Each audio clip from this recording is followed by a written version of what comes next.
So hello guys, welcome to doctor Ravi science world. So बेटा, आज हम लोग अपना नया चैप्टर प्लस 2 का शुरू कर रहे हैं, बायोमोलिक्यूल। बहुत सारे रिक्वेस्ट आ रही हैं कि सर बायोमोलिक्यूल में बड़ी दिक्कतें आ रही हैं, बायोमोलिक्यूल समझ में नहीं आ रहा, कैसे क्वेश्चन आएंगे। सो आज के वीडियो में हम वो सारे इंपॉर्टेंट टॉपिक्स और वो सारे इंपॉर्टेंट क्वेश्चन डिस्कस करेंगे जो आपके बोर्ड एग्जाम में आने के 99.99% चांसेस हैं। ठीक है, ओके। सो हम शुरुआत करते हैं। हम पहले बायोमोलिक्यूल के लिए, जो बायोमोलिक्यूल है मेरा कार्बोहाइड्रेट। अब ध्यान रखना बेटा, पहला क्वेश्चन कार्बोहाइड्रेट क्या होता है।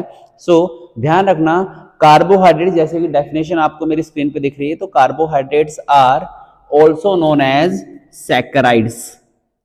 सैकराइड्स कहते हैं इनको। ठीक है, इनको शुगर्स भी कहते हैं क्योंकि स्वीट इन टेस्ट होते हैं। And carbohydrates are polyhydroxy aldehyde और polyhydroxy ketone of the compound. मतलब कि एक ऐसा मॉलिक्यूल जिसके अंदर एक एल्डिहाइड ग्रुप भी होगा और बहुत सारे OH लगे होंगे, या एक कीटोन ग्रुप होगा और बहुत सारे OH लगे होंगे, तो वो मेरा कार्बोहाइड्रेट कहलाएगा। अब कार्बोहाइड्रेट को मैं 3 कैटेगरी में डिवाइड कर देता हूं। पहली कैटेगरी है मोनोसैकेराइड, दूसरी कैटेगरी है ओलिगोसैकेराइड और तीसरी कैटेगरी है पॉलीसैकेराइड। मोनोसैकेराइड की खास बात क्या होती है बेटा, ये सबसे छोटा, सबसे स्मॉलेस्ट यूनिट है कार्बोहाइड्रेट का। इस मोनोसैकेराइड के तुम क्या करोगे, हाइड्रोलिसिस करोगे। जब इसको पानी के अंदर डालोगे ना, it will not break into small fragment. ये सबसे छोटा टुकड़ा है, तो ये फर्दर और छोटे टुकड़ों में नहीं टूटेगा। ठीक है, इसका एग्जाम्पल हम लिखेंगे क्या, ग्लूकोज एंड फ्रक्टोज। दो बहुत अच्छे एग्जाम्पल है मेरे, किसके, मोनोसैकेराइड के। ओलिगोसैकेराइड के अंदर मेरे पास डाइसैकेराइड, ट्राइसैकेराइड ये आ जाते हैं। ठीक है, तो ओलिगोसैकेराइड क्या होता है, हाइड्रोलिसिस करने पर ये 2 मोनोसैकेराइड या 3 मोनोसैकेराइड, जिसको हम इसको डाइसैकेराइड कह देंगे, और इसको हम लोग ट्राइसैकेराइड कह देंगे। तो जो 2 मोनोसैकेराइड में टूट जाएगा वो मेरा क्या कहलाएगा, ओलिगोसैकेराइड कहलाएगा या डाइसैकेराइड कहलाएगा, और जो 3 मोनोसैकेराइड में टूट जाएगा वो ट्राइसैकेराइड कहलाएगा। एग्जाम्पल के तौर पे तुम ले लो माल्टोज। माल्टोज क्या होगा, ग्लूकोज प्लस ग्लूकोज। इसी तरह तुम ले लो सुक्रोज। सुक्रोज तुम्हारा क्या होगा, ग्लूकोज प्लस फ्रक्टोज। ठीक है, तो ये मेरे पास क्या है, बहुत अच्छा एग्जांपल किसका, ओलिगोसैकेराइड का। पॉलीसैकेराइड की खास बात क्या होती है, जब इसको हाइड्रोलिसिस करोगे ये नंबर ऑफ मोनोसैकेराइड में टूट जाएगा, नंबर ऑफ मोनोसैकेराइड में टूट जाएगा। जैसे हमारे पास एग्जांपल है सेलुलोज या स्टार्च। सेलुलोज और स्टार्च बहुत अच्छे एग्जांपल है मेरे पास इसके, पॉलीसैकेराइड के। तो सिंपल सा लॉजिक है, कैसे डिफरेंशिएट करेंगे। 2 नंबर का क्वेश्चन आता है कि क्लासिफाई द सैकेराइड और क्लासिफाई द कार्बोहाइड्रेट। तो क्लासिफाई करेंगे मोनोसैकेराइड, ओलिगोसैकेराइड, पॉलीसैकेराइड में। तो मोनोसैकेराइड जो फर्दर ब्रेकडाउन नहीं होगा हाइड्रोलिसिस करने पर, दूसरा ओलिगोसैकेराइड वो जो फर्दर हाइड्रोलिसिस होगा, लेकिन या तो 2 यूनिट में टूटेगा या 3 में या 4 में, लेकिन 5 से ज्यादा अगर हो जाता है तो वो मेरे पास पॉलीसैकेराइड के अंदर आ जाएगा। ये पहला इंपॉर्टेंट क्वेश्चन है जो आपके एग्जाम में आ सकता है। क्वेश्चन का नाम हो गया क्लासिफाई द कार्बोहाइड्रेट्स। अब बात करते हैं दूसरी क्लासिफिकेशन की बात करता हूं बेटा। तो carbohydrate are further classified into 2 other categories. वो कैटेगरी कौन सी है, शुगर और नॉन शुगर।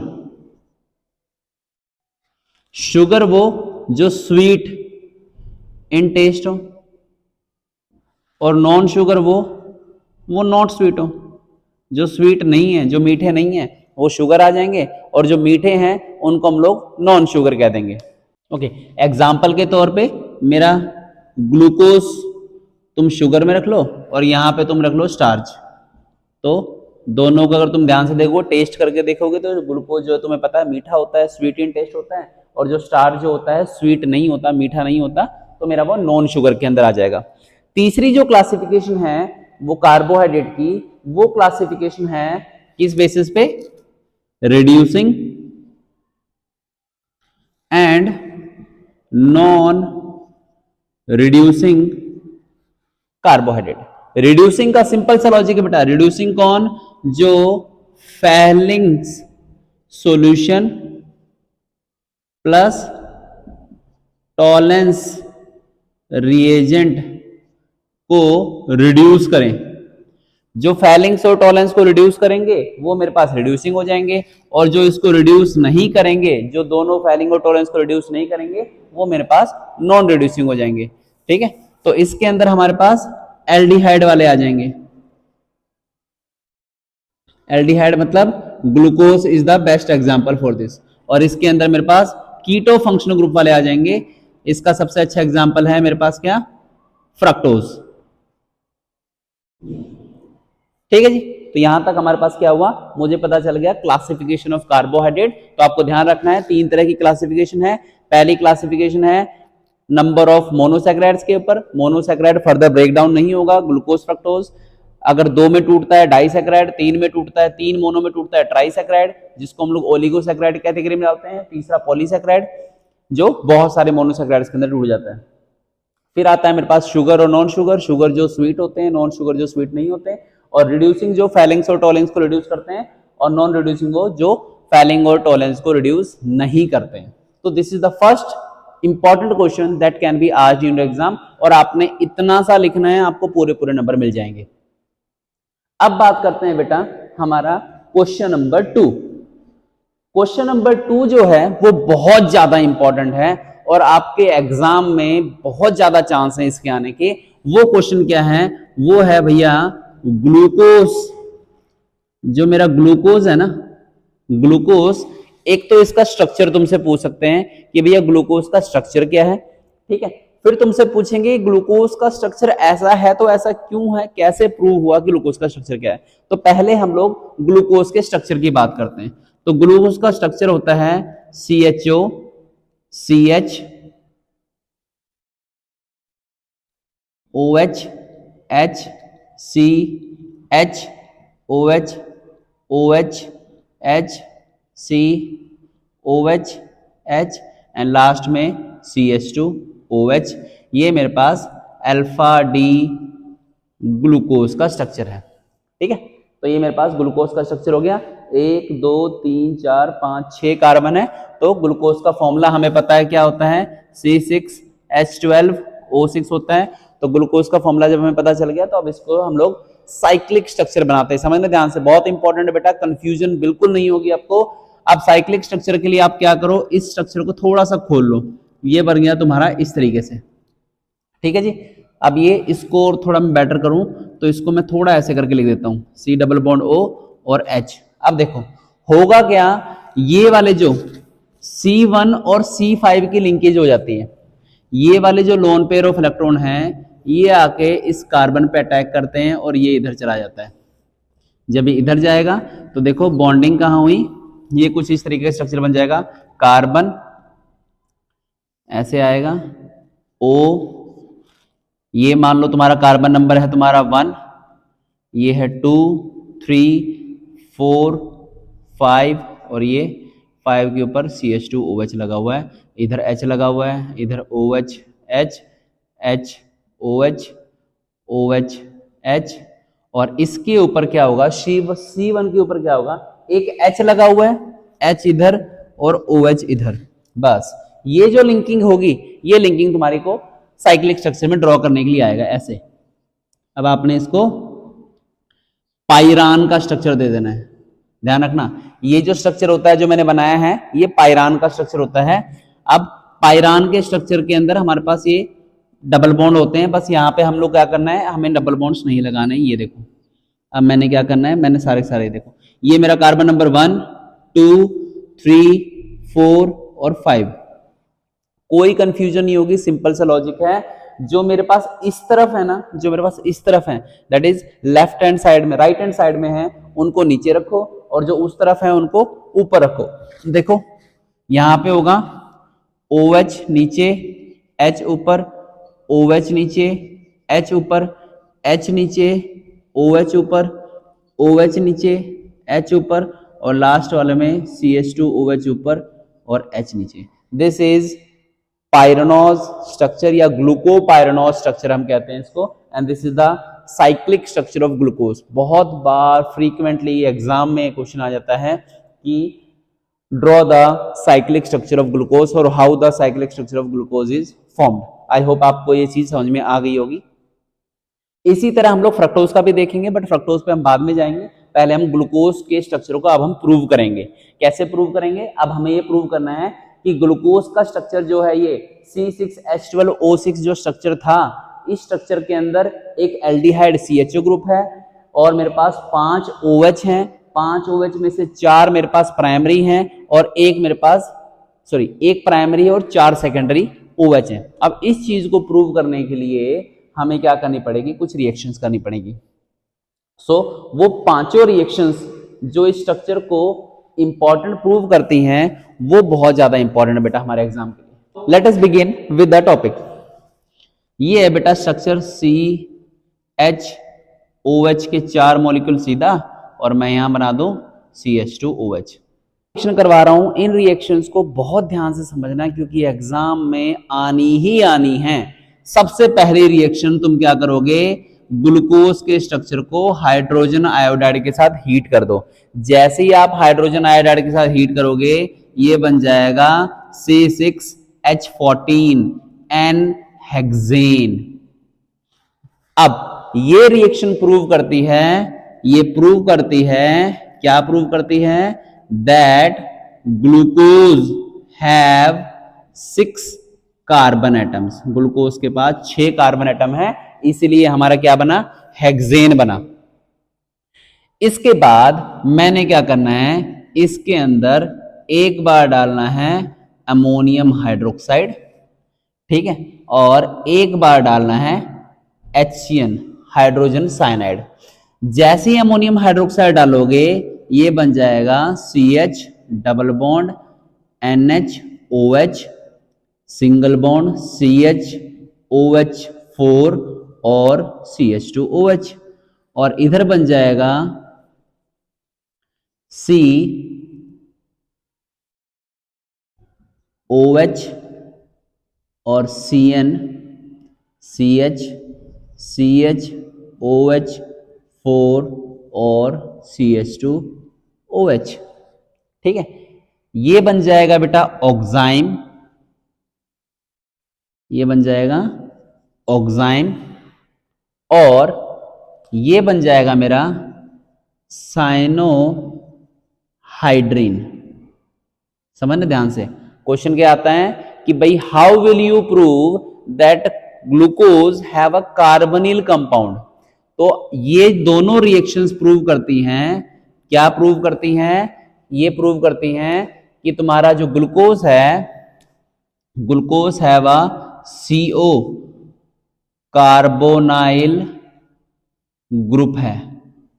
तो क्या लिखोगे? तुम लिखोगे formation of oxime and cyanohydrin of glucose is due to the presence of a carbonyl group. अब ये जो कार्बोनिल ग्रुप है बेटा, ये कार्बोनिल ग्रुप तुम्हारा एल्डिहाइड का भी हो सकता है और कीटोन का भी हो सकता है। अब तुम क्या प्रूव करोगे? अब प्रूव करोगे कि ये जो कार्बोनिल ग्रुप था, ये किसका था? एल्डिहाइड का था। उसके लिए तुम क्या करोगे? इसको ब्रोमीन वाटर डाल दो, और bromine water is a weak oxidizing agent. वो क्या करेगा? ऊपर वाले CHO को COOH के अंदर कन्वर्ट कर देगा, और जैसे ही कन्वर्ट करेगा, ये तुम्हारा बन जाएगा ग्लूकोनिक एसिड। जैसे ये ग्लूकोनिक एसिड बना, ये प्रूव कर दिया कि भैया जो कार्बोनिल ग्रुप था, ये वाला जो कार्बोनिल ग्रुप था, ये क्या था? एल्डिहाइड था, इसीलिए वहां पे ऊपर क्या हुआ? एक COH में कन्वर्ट हो गया। तो मैंने अभी तक क्या प्रूव किया? मैंने अभी तक प्रूव किया कि ग्लूकोज के अंदर 6 कार्बन है, 6 कार्बन के साथ एक CO ग्रुप है, और वो जो CO ग्रुप है वो क्या है? ब्रोमीन वाटर की प्रेजेंस में COH बना रहा है, इसका मतलब वो एक एल्डिहाइड ग्रुप है।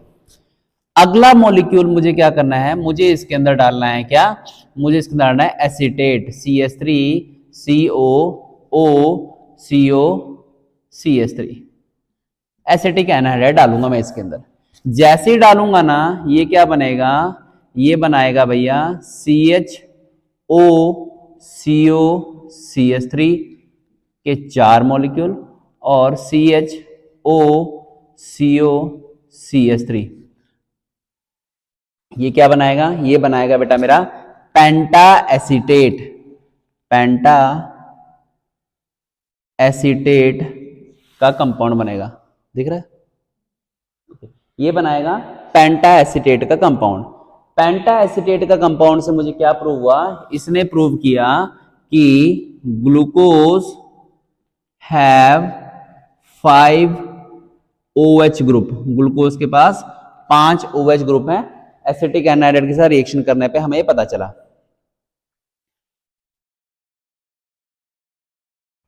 अब लास्ट रिएक्शन मेरी जो है वो क्या करनी है? इसके अंदर तुम लोगों ने HNO3 नाइट्रिक एसिड ऐड कर देना है।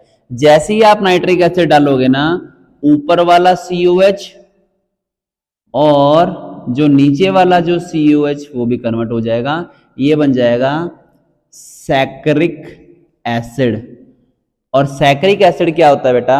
सैकरिक एसिड मुझे बताता है कि भैया जो 5 OH थे, उन 5 OH में से एक लास्ट वाला OH जो है वो क्या है?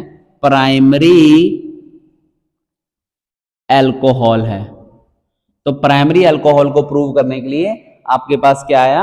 हमारे पास एक OH, ये प्रूव हो गया। ठीक है, तो टोटल मेरे पास कितनी रिएक्शन होगी? टोटल मेरे पास रिएक्शन होगी 6। ये 6 की 6 रिएक्शन आप ध्यान से समझ लो बेटा, क्योंकि एग्जाम में आनी ही आनी है, कोई और एक्सक्यूज है ही नहीं। ठीक है, कोई ना कोई 2 रिएक्शन पक्का आती है।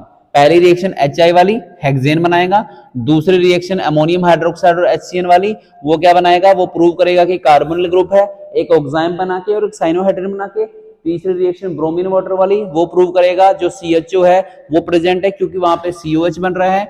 तीसरी रिएक्शन एसिटिक एनहाइड्राइड डालोगे जो पेंटा एसिडेट बनाएगा।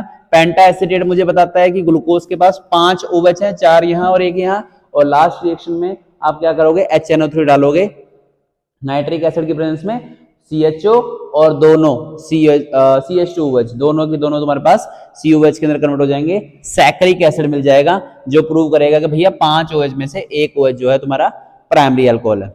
आई होप आपको ये वाला कंसेप्ट यहां तक बहुत अच्छे समझ में आ गया होगा। अब जब ये एक इंपॉर्टेंट क्वेश्चन करने के बाद अब हम अपने अगले इंपॉर्टेंट क्वेश्चन पे चलते हैं। वो इंपॉर्टेंट क्वेश्चन क्या है? वो है हमारा ग्लाइकोसाइडिक लिंकेज। तो बेटा अब हम लोग को ग्लूकोज के स्ट्रक्चर का पता चल गया, उसके अंदर कितने कार्बन है, कितने OH हैं, कितने CHO हैं, सब कुछ पता चल गया। अब ग्लूकोज का पता चलने के बाद अब मुझे ये पता करना है कि भैया ग्लूकोज तो एक मोनोसैकेराइड है।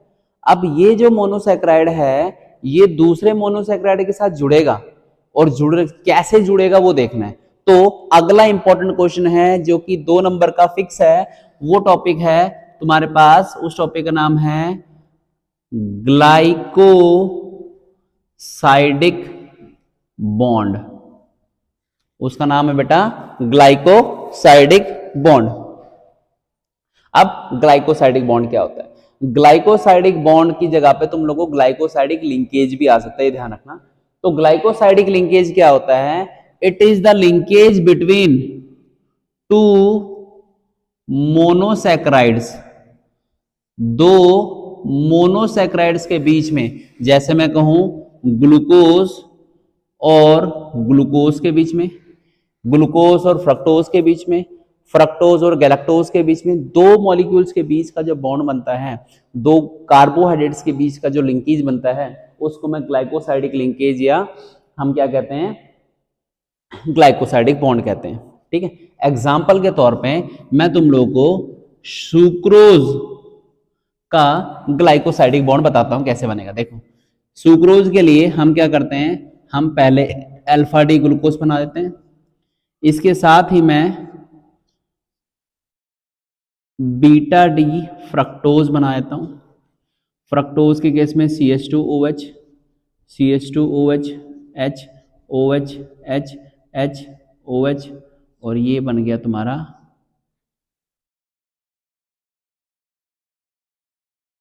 CH2OH, H, OH, H, OH, H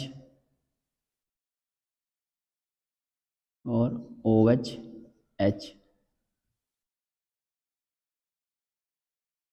अब देखो, एक ग्लूकोज लिया मैंने और एक लिया मैंने फ्रक्टोज। अब इस ग्लूकोज और फ्रक्टोज के बीच में यहां पे भी OH था, यहां भी OH था, दोनों ने आपस में रिएक्शन किया, वाटर का मॉलिक्यूल निकल गया, डिहाइड्रेशन हो गया। और जो डिहाइड्रेशन हुई ना, उस डिहाइड्रेशन की वजह से मेरे पास जो बॉन्ड बनाना, वो मेरे पास क्या बना, ग्लाइकोसाइडिक बॉन्ड बना। तो ग्लाइकोसाइडिक बॉन्ड के लिए आप सुक्रोज का बहुत अच्छा एग्जांपल ले सकते हो।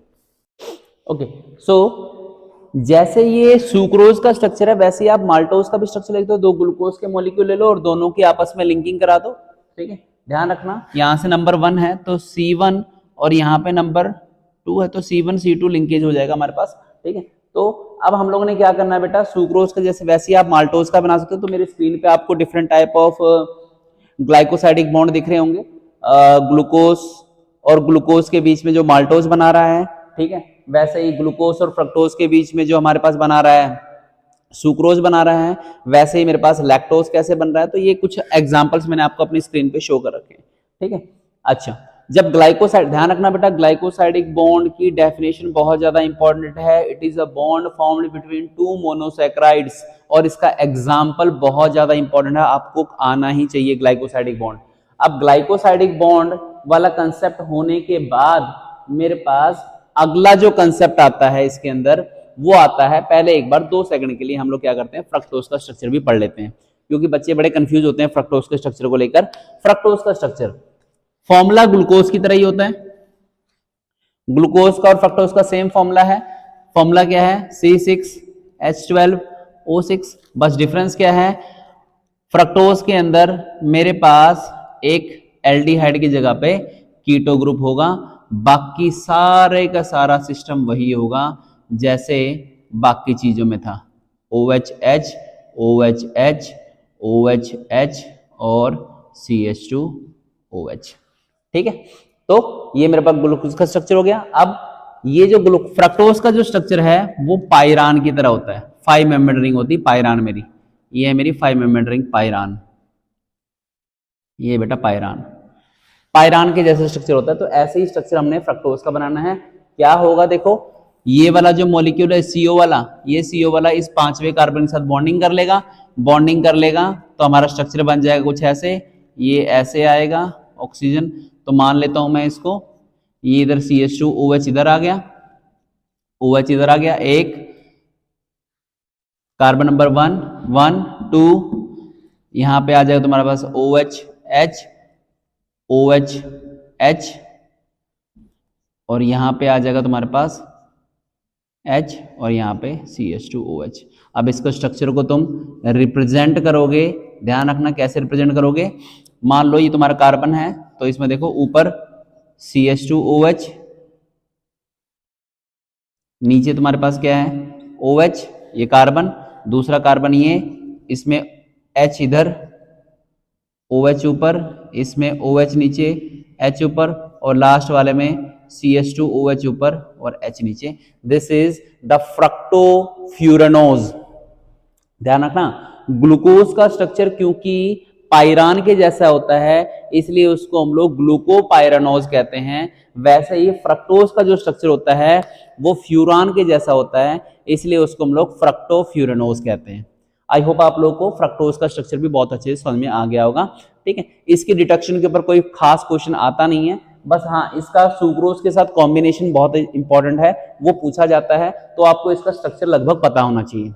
ओके, तो क्या टॉपिक है वो टॉपिक है बेसिकली ना, मैंने आप लोगों को हेलो एल्केन वाले चैप्टर में एक चीज बताई हुई है ऑप्टिकल एक्टिविटी के बारे में, कि अगर कोई मॉलिक्यूल प्लेन पोलराइज लाइट को क्लॉकवाइज रोटेट करता है तो वो डेक्स्ट्रो रोटेटरी कहलाता है, जिसको हम लोग स्मॉल d से रिप्रेजेंट करते हैं, और अगर वो एंटी क्लॉकवाइज रोटेट करता है तो वो लीवो रोटेटरी कहलाता है, स्मॉल l से रिप्रेजेंट करते हैं। लेकिन ग्लूकोज और फ्रक्टोज में मेरे पास दो अलग अलग मॉलिक्यूल्स होते हैं, दोनों एनोमर्स होते हैं। ठीक है, उनको हम लोग कैपिटल D और कैपिटल L से रिप्रेजेंट करते हैं, कैपिटल D ग्लूकोज और कैपिटल L ग्लूकोज।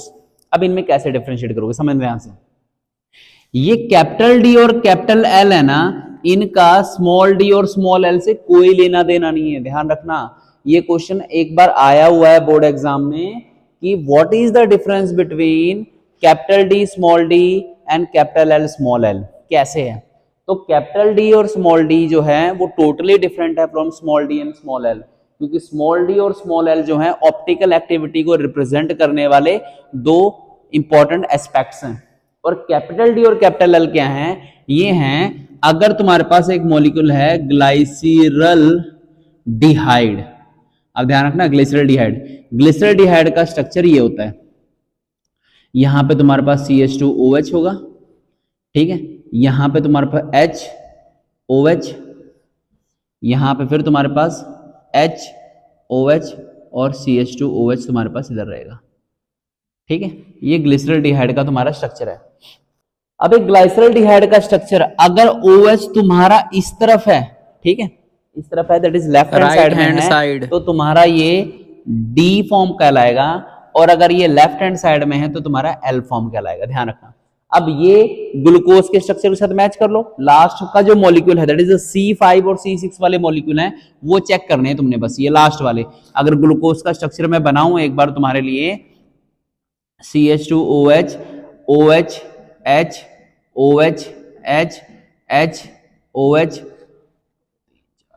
और CHO। अब देखो CH2OH, CH2OH, OH, OH, H, H, तो C5 और लास्ट वाला C6 को कंपेयर करना है। अगर OH मेरा लेफ्ट हैंड साइड में है, ठीक है, that is sorry right hand side में है तो D फॉर्म, और लेफ्ट हैंड साइड में तो L फॉर्म। ध्यान रखना कि ग्लूकोज और फ्रक्टोज के C5 और C6 की पोजीशन, OH की पोजीशन जो है वो डिसाइड करेगी कि तुम्हारा कौन सा फॉर्म है, D फॉर्म है कि L फॉर्म है। So don't get confused, it is most important question. Okay, अगला जो टॉपिक है हमारा वो है इन्वर्जन ऑफ शुगर। बहुत इंपॉर्टेंट क्वेश्चन है बेटा, इन्वर्जन ऑफ शुगर। 3 नंबर का क्वेश्चन आता है, टुकड़ों में भी आ सकता है, 2 नंबर में भी डाल सकते हैं कई बार। इन्वर्जन ऑफ शुगर की जगह पे इन्वर्ट शुगर भी डाल देते हैं कई बार।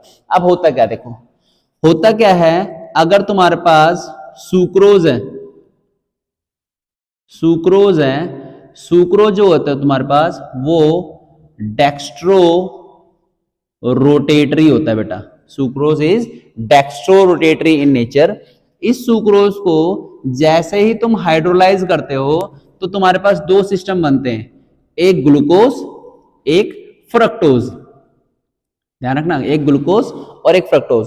जो ग्लूकोज जो है ये ओके, ऑन हाइड्रोलिसिस जो ग्लूकोज है मेरा ये 52.5 डिग्री से डेक्स्ट्रो रोटेशन दिखाता है, और फ्रक्टोज जो है -92.4 डिग्री से लीवो रोटेशन दिखाता है। अब आप ध्यान से देखोगे -92 और प्लस का 52.5, ठीक है, तो ऑब्वियसली माइनस वाला बड़ा है, तो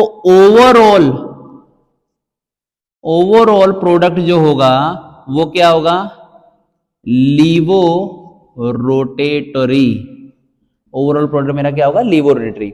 सो ध्यान समझना, जब मेरा एक डेक्स्ट्रो रोटेटरी कंपाउंड हाइड्रोलिसिस होने पर मेरा लीवो रोटेटरी प्रोडक्ट देता है, तो this inversion in the configuration is known as inversion of sugar, क्योंकि सुक्रोज मेरा एक शुगर है। तो कैसे लिखेंगे, तो inversion of sugar is nothing, on hydrolysis sugar which is a dextrorotatory molecule get convert into a levorotatory product by dextrorotation of 52.5 degree of glucose and levorotation of 92.4 degree of fructose. There is a overall levorotatory compound. ठीक है, this inversion in configuration is known as inversion of sugar. बहुत important question है बेटा इस chapter का, inversion of sugar बहुत randomly exams में पूछा जाता है।